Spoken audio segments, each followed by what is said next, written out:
बच्चों, अब हम कोड के बारे में पढ़ेंगे। इसके पहले तुम चौथी कक्षा में कोड के बारे में पढ़ चुके हो। यानी कोड के प्रकार। कोड कितने प्रकार के होते हैं? सम कोड, न्यून कोड, अधिक कोड, ये 3 कोडों के प्रकार हैं। सम कोड किसे कहते हैं? जो कोड सीधा यानी सम कोड बनाता है, 90 अंश का कोड बनाते हैं, उन्हें हम सम कोड कहते हैं। न्यून कोड यानी जो अंदर की ओर झुका होता है, उसे हम 90 अंश से कम और अंदर की ओर झुका होता है, उसे हम न्यून कोड कहते हैं। तो यह अंदर की ओर झुका है, इसे हम न्यून कोड कहेंगे। और जो बाहर की तरफ झुका होता है, वह अधिक कोड होता है। पहली आकृति में देखो, यहाँ पर सीधा है, यानी यह सम कोड है। अगर यह बाहर की तरफ झुका होता तो अधिक कोड होता, और अंदर की ओर झुका होता तो यह न्यून कोड होता। लेकिन यह सीधा सम कोड बना रहा है, इसीलिए यह सम कोड है। दूसरा कोड है न्यून कोड, क्योंकि यह अंदर की तरफ झुका हुआ है। तीसरा कोड है अधिक कोड, यह बाहर की तरफ झुका हुआ है, यानी 90 अंश से अधिक है।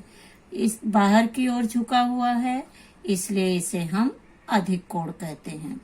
अब इसके नीचे बच्चों घड़ी के चित्र के द्वारा दिया गया है, और यह हमें बताना है कि इन कांटों का आकार कौन से प्रकार का कोड दर्शाता है। यानी यहाँ पर ये सभी आकृति तुम्हें कॉपी में बनाना है और उसके नीचे कोडों के प्रकार लिखना है। तो पहली आकृति में यह घड़ी की सुई बाहर की ओर झुकी है, यानी यह आधार है और यह बाहर की ओर झुकी हुई है, इसे हम अधिक कोड कहेंगे। यहाँ पर अधिक कोड लिखोगे। और यह आधार है, ये सीधा है, तो कौन से प्रकार का कोड होगा? सम कोड होगा। तीसरी आकृति में भी यह सीधा है, यह सम कोड है।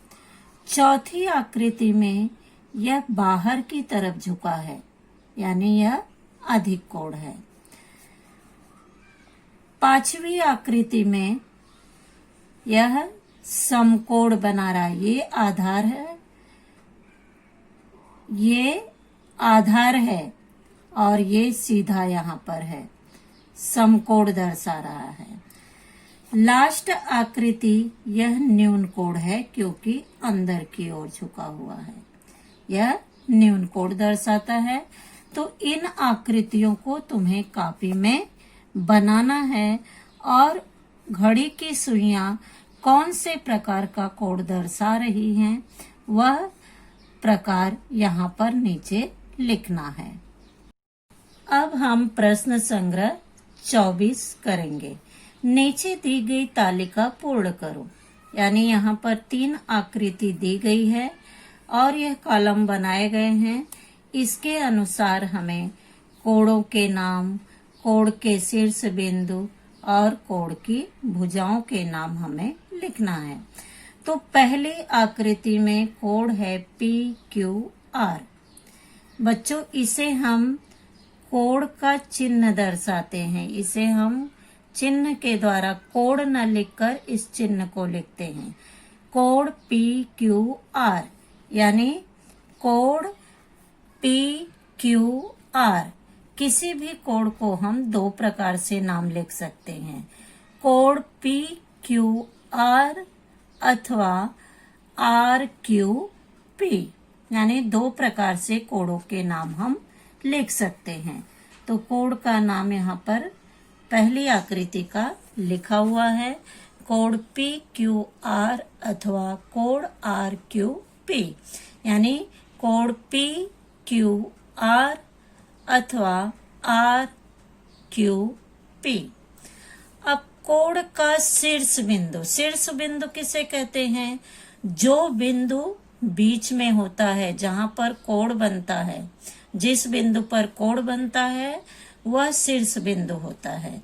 तो यहाँ पर क्यू बीच में है, इसे हम शीर्ष बिंदु कहेंगे। कोण की भुजाएं, हर कोण में दो भुजाएं होती हैं। भुजा पी क्यू, भुजा क्यू पी, भुजा क्यू पी तथा भुजा क्यू आर, यहाँ पे लिखा हुआ है। अब दूसरी आकृति का हमें लिखना है कोण का नाम। यहाँ पर हम लिखेंगे कोण NML, NML, अथवा दूसरा नाम क्या होगा LMN, कोण LMN। यानी दो प्रकार से हम नाम लिख सकते हैं, कोण NML अथवा LMN। अब इस कोण में शीर्ष बिंदु क्या होगा M होगा, क्योंकि M अक्षर बीच में है और M बिंदु पर कोण बनता है। तो यहाँ पे शीर्ष बिंदु क्या होगा M होगा। अब कोण की भुजाएं, कोण MN, भुजा MN, यहाँ पे लिखेंगे भुजा, शीर्ष बिंदु से हम लेंगे MN, भुजा MN तथा दूसरी भुजा क्या होगी ML, भुजा ML। अब तीसरी आकृति में कोणों का नाम SUT, कोण SUT अथवा TUS, कोण TUS। यानी दो प्रकार से हम लिख सकते हैं, कोण SUT तथा कोण TUS। अब इस कोण में शीर्ष बिंदु क्या होगा U होगा, क्योंकि U अक्षर बीच में है। तो शीर्ष बिंदु क्या होगा इस कोण का U। कोण की भुजाएं, भुजा US, भुजा US तथा भुजा UT,